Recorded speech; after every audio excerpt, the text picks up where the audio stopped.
Bonjour, bonjour. Ici Dominique Labelle, physiothérapeute chez Accès Physio. Aujourd'hui, une capsule sur la douleur. C'est quoi la douleur?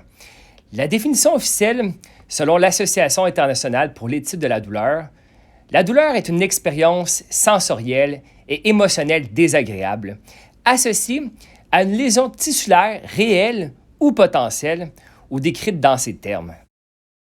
Le schéma présenté juste ici dans la vidéo démontre certains phénomènes que l'on rencontre fréquemment en clinique. Donc tout d'abord, si on regarde à la gauche du schéma, on voit l'intensité de la douleur, donc pain intensity. Ensuite, si on regarde un peu plus en bas, donc le stimulus, l'intensité du stimulus. Donc on peut voir que au niveau de la droite du schéma, donc normal pain, une douleur normale.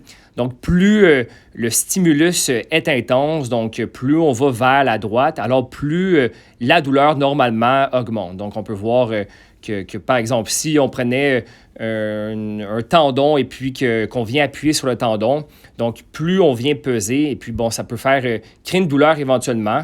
Et puis, on voit donc un peu plus à la droite aussi, vers le bas, le normal pain threshold, donc le seuil de perception de la douleur. Donc, ça, c'est quand un stimulus, ça devient une douleur finalement. Donc, par exemple, si je pèse sur une structure et puis, bon, on ressent une pression et puis plus on pèse fort, on dit, oh, ça devient de la douleur. Donc, ça, c'est le seuil de perception de la douleur. Donc, c'est quand un stimulus ou plusieurs stimuli, ça crée une douleur finalement. Par exemple, un patient qui présente une tendinopathie patellaire, donc une douleur au niveau du tendon patellaire, du tendon rotulien, donc un tendon qui est situé en avant du genou. Par exemple, pourrait ne pas avoir mal à la marche, donc on peut voir que le stimulus n'est pas assez intense pour créer de la douleur et pourrait présenter des douleurs dans la descente d'escalier, dans un squat ou à la course, par exemple. Et puis, on peut voir donc plus les stimuli sont intenses, plus ça peut créer de la douleur. Donc, s'il fait des mouvements qui ne créent pas de douleur, donc il est sous le seuil de perception de la douleur. Et puis, donc, plus on met de la tension, plus on vient mettre un stress sur le tendon patellaire, mais plus ça augmente la douleur, évidemment. Sinon, vers la gauche du schéma, on peut voir des phénomènes de sensibilisation du système nerveux. Donc, on voit l'allodynie et puis l'hyperalgésie. L'allodynie, en fait, c'est une stimulation qui est normalement inoffensive et puis que le corps perçoit de la douleur, finalement. Donc, un stimulus qui est bénin, ça déclenche une réponse douloureuse du patient. Ça peut être, par exemple, tout simplement une couverture ou un linge qui fait tout simplement effleurer la peau et que ça crée des fortes douleurs. Ça peut être au toucher léger, ça peut être à la température, à la pression, au mouvement d'une articulation. Et puis, l'allodynie, c'est quelque chose qui est présent dans certaines pathologies, certaines conditions comme la fibromyalgie, les migraines, le syndrome douloureux régional complexe. Et puis donc, un stimulus donc, qui ne devrait pas être douloureux crée de la douleur. Donc, on peut voir que, donc à la gauche du schéma, il y a une douleur, alors que normalement, le seuil de douleur, ce serait après ça. Donc, comme on disait, un petit effleurement au niveau de la peau pourrait amener de la douleur. Ensuite, on voit le phénomène d'hyperalgésie, qui est un petit peu différent. Donc, c'est une hypersensibilité à la douleur.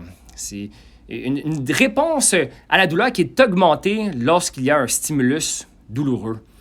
Et puis, finalement, c'est comme s'il y avait une amplification du signal de la douleur. Ça peut être, par exemple, une hypersensibilité à la piqûre. Et ces phénomènes-là, on peut les retrouver de façon simultanée. Donc, on peut voir un patient qui présente de l'hyperalgésie et de l'allodynie aussi, mais c'est possible aussi d'avoir un phénomène sans l'autre.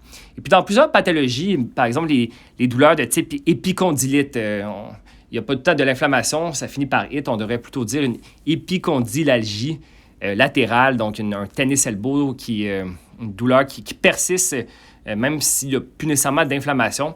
Et puis, ça a été démontré qu'il peut y avoir même une hyperalgésie qui est mécanique et même une augmentation de la mécanosensibilité du nerf radial.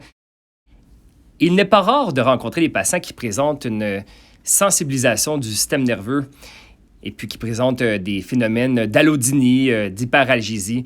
Et c'est vraiment un travail d'équipe pour aider ces patients, ces patientes-là, avec le médecin, avec le physiothérapeute, l'ergothérapeute, avec des kinésiologues aussi en entraînement, le psychologue aussi. Et puis, c'est un travail d'équipe finalement, avec le patient, sa famille, son entourage, pour trouver une solution, puis avoir le bon plan de traitement adapté à la condition de la personne et à ses objectifs. Et puis, il faut être patient. Ces conditions-là, c'est souvent multifactoriel. Et puis, dans certains cas, ça peut nécessiter certaines interventions ou de la médication aussi qui peut aider à désensibiliser le système nerveux aussi.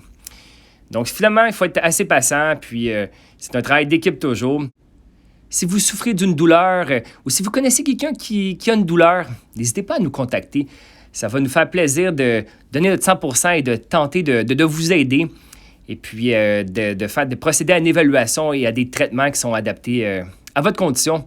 Donc, merci et n'hésitez pas à prendre contact avec nous et à nous écrire si vous avez des questions. Merci et à une prochaine capsule.